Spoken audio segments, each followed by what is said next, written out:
भ्रम का बादल पैदा करिए। 2 दिन से तो भ्रम का बादल बने ले थे। पहले कह रहे थे जीत जाएंगे, उन्हें बेटा फिर 2 दिन से कह रहा है कि नहीं, प्रशासनिक तंत्र का इस्तेमाल हो रहा है। उन्हें पिताजी जाप कैले हैं, कल दिन भर इंटरव्यू दे रहे हैं कि सरकार गई, सरकार गिरा देंगे जबरदस्ती। लोकतंत्र है लालू जी। नमस्कार, देख रहे हैं झकास भारत और मैं हूं रविकांत। अभी बिहार विधानसभा में 2 जगहों पर उपचुनाव चल रही है। आज चुनाव संपन्न हो चुका है। उसी के नियमित पूर्व मंत्री नीरज कुमार जी से जिस प्रकार से इन्होंने भी कैंपेनिंग किया, क्या कुछ वहां पर माहौल है, अभी समझेंगे हम।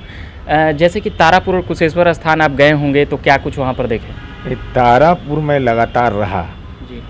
और तारापुर विधानसभा क्षेत्र जो विकास की रोशनी से दूर दूर तक उसका कोई वास्ता नहीं था। वहाँ के लोगों ने बताया कि सड़कें नहीं, वहाँ पर कानून व्यवस्था की बहुत बुरी स्थिति थी और शिक्षा के क्षेत्र में केवल चरवाहा विद्यालय था हवेली खड़गपुर में, इसके अलावा कुछ नहीं। लेकिन लोगों को इस बात का एहसास हुआ, अब तो वहाँ पॉलिटेक्निक है, A&M इंस्टीट्यूट है। हवेली तारापुर जो लालू जी दावा किए कि हमने अनुमंडल बनाया था, लेकिन वो चलता कहाँ था? हवेली खड़गपुर में। अब बनाया कब? 90 के दशक में। और उसका कार्यालय कौन बनाया? माननीय नीतीश कुमार जी ने। अब टेटिया बम्बर का इलाका जो एकदम मूल रूप से पहाड़ी क्षेत्र है, वहाँ पर सिंचाई के लिए कोई व्यवस्था नहीं थी। वहाँ पहाड़ के पानी पर लोग निर्भर रहते थे। अब वहाँ दौर बदला, इसलिए हमारी उम्मीद है कि जनता हमको पक्ष में देगी। जो कार्यकर्ताओं से आज संवाद हुआ है, जो समर्थकों से संवाद हुआ, चूँकि मैं लगातार रहा, तो हमको कहीं कोई गुंजाइश नहीं है कि जनता हमारे पक्ष में जनादेश नहीं देगी। साथ ही साथ कुशेश्वर स्थान से भी, चूँकि मैं फ़ोन सीधा उठाता हूँ, तो कार्यकर्ताओं से हमारा संवाद होते रहता है। तो जो भी जो हमारी सूचना है, तयशुदा है कि हम दोनों सीट जीतेंगे। लालू प्रसाद यादव जी के आने के बाद जिस प्रकार से उनकी सभाओं में भीड़ देखा गया और नीतीश कुमार में थोड़ा कम देखा गया उनके अपेक्षा, इसको किस हिसाब से देखें? अग्नि परीक्षा तो लालू जी के लिए है कि मान लीजिए कि बेटा बहुत होशियार, तो बेटा 80 से 75 पर आ गए। 2015 में कितने विधायक थे इनके? 80, 2020 में 75, तब पर भी प्रतिभाशाली, अंगणित हमको समझ में नहीं आया। और सहयोग किनका लिया? जिनके नेतृत्व में 2010 में 22 सीट पर राजद सिमट गया था। अब देखिए यही है, सहयोग किससे लिया उन्होंने? लालू जी से। तब बाप पिता पुत्र दोनों मिलकर लग गए हैं। तब देखिए चुनाव परिणाम आने दीजिए। कहा कि 2 दिन से टोन बदला हुआ था। हवा दे रहे थे कि हेलीकॉप्टर से जाएंगे, तो कभी कह रहे थे ये पदाधिकारी गड़बड़, वो पदाधिकारी गड़बड़। देख लीजिए। अरे भाई, चुनाव में जनता पर भरोसा करना चाहिए और जनता के मैंडेट पर भरोसा करना चाहिए। और हमेशा तेजस्वी यादव कहते हैं कि चोरी का जनादेश है। तेजस्वी यादव हम आप ही से जानना चाहते हैं। 80 से 75 पर आए। बखरी में एनडीए कितना वोट से हारा था? मटिहानी में कितना वोट से हारा था? डेहरी में कितना वोट से हारा था? कुढ़नी में कितना वोट से हारा था? बहुत शॉर्ट मार्जिन से हम एनडीए चुनाव हारा था, तो हम जिता लेते उसको। अगर प्रशासन के बल पर जीत हासिल होता है तो उन लोगों को तो नहीं हारना चाहिए था। इसलिए ये सब अनर्गल आरोप लगाकर भ्रम का बादल पैदा करिए। 2 दिन से तो भ्रम का बादल बने ले थे।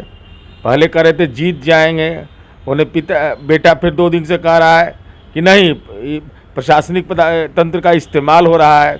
उन्हें पिताजी जाप कैले हैं, कल दिन भर इंटरव्यू दे रहे हैं कि सरकार गई, सरकार गिरा देंगे जबरदस्ती। लोकतंत्र है लालू जी। आपको न्यायपालिका ने चुनाव लड़ने का योग्य घोषित किया है, लेकिन विधायिका है, जिसका संख्या बल रहेगा वही राज करेगा। कोई हठधर्मिता नहीं चलता है ऐसी चीज़ों में। क्या तेजस्वी कमजोर पड़ गए थे, इसीलिए लालू प्रसाद यादव को आना पड़ा? अब तो तेजस्वी यादव नहीं जाने भाई, या लालू जी को लग गया कि 80 था तो 75 आ गया।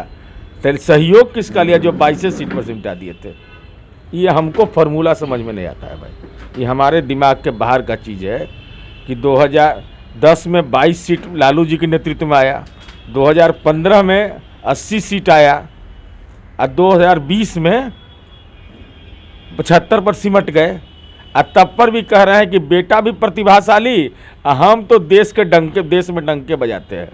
ये हमको समझ में आज तक नहीं आया, क्योंकि हम लोग गाँव से पढ़ के आए हैं, हम लोग DPS UPS में नहीं गए हैं, कभी मौका हम लोग को नहीं मिला। तो हम लोग उसका दरवाज़ा भी जब विधायिका में आए तब ये देखे कि भाई कैसे उसका बाउंड्री वाली सब होता है। तो ये सब अनुभव तो वही लोग को होगा भाई, इतना अंगगणित मेरा मजबूत नहीं है। एक अभी चिराग पासवान जिस प्रकार से मुख्यमंत्री नीतीश कुमार के ऊपर कई प्रकार के भ्रष्टाचार और विकास नहीं करने की बात कह रहे हैं, फिर चुनाव आयोग में भी उनकी पार्टी जाते हुए नजर आई कि चुनाव में कुछ गड़बड़ी ये सब हो जाती है, इसको लेकर कैसे देखते हैं? नहीं, तारापुर में चुनाव हो रहा है, उन्हीं का क्षेत्र है, उन्हीं का क्षेत्र है, तो उनका उम्मीदवार नीचे ही से फर्स्ट करेगा। निर्दलीय उर्दलीय भी हमको लगता है कि उस जोड़ा में नहीं रहेगा। आप तो गए होंगे ना तारापुर, कोई नाम लेता है चिराग पासवान का? गलतियों से कोई नाम ले रहा था कि वो भी कैंडिडेचर है लोजपा का, चिराग पासवान जी का, वो रेस में है। वहाँ का लोग तो जो हमको बताया कि लोकसभा चुनाव के बाद हम टीवी पर दर्शन किए, वो भी रामविलास जी के दुखद मृत्यु के बाद, उसके पहले दर्शन, साक्षात दर्शन बेचारी जनता नहीं कर पाई, खोज रही है कि मेरा चिराग कहाँ है। तो हमने कहा कि चिराग तो लालटेन जलाने के लिए निकल पड़ा है, लेकिन लालटेन में अब किरासन तेल मिलता नहीं है, अब घर घर। इसीलिए मैं कहता हूँ चुनाव तो जीतना तय है। बताइए, लालू जी गए वहाँ, तेजस्वी जी गए, एक को जगह लालटेन मिला होगा? गलती से भी लालटेन, कहीं पर किसी के घर में लालटेन? अरे हमरे राज न था कि रात में जाके मकबा में रहे, जहाँ बिजली भी था, सड़क भी था, कोई भय का वातावरण नहीं था। अपन राज में रहते, अपन माँ पिता के राज में गलतियों से रहने का हिम्मत करता कोई? जाइए हवेली खड़गपुर के इलाके में लोग जाते हैं, अब पर्यटन के लिए जाते हैं। कितना बड़ा परिवर्तन हुआ है। तो परिवर्तन हुआ है तो जनता को भी एहसास है, जनता हमारे पक्ष में मतदान की है। अभी के लिए इतना ही कहूँगा। नीरज कुमार जी से बात कर रहे थे, जदयू के मुख्य प्रवक्ता हैं और जिस बेबाकी से जवाब देते हैं उसी बेबाकी से जवाब दे रहे थे। बिहार के तमाम पॉलिटिकल अपडेट देखते रहने के लिए झकास भारत देखते रहिएगा। धन्यवाद।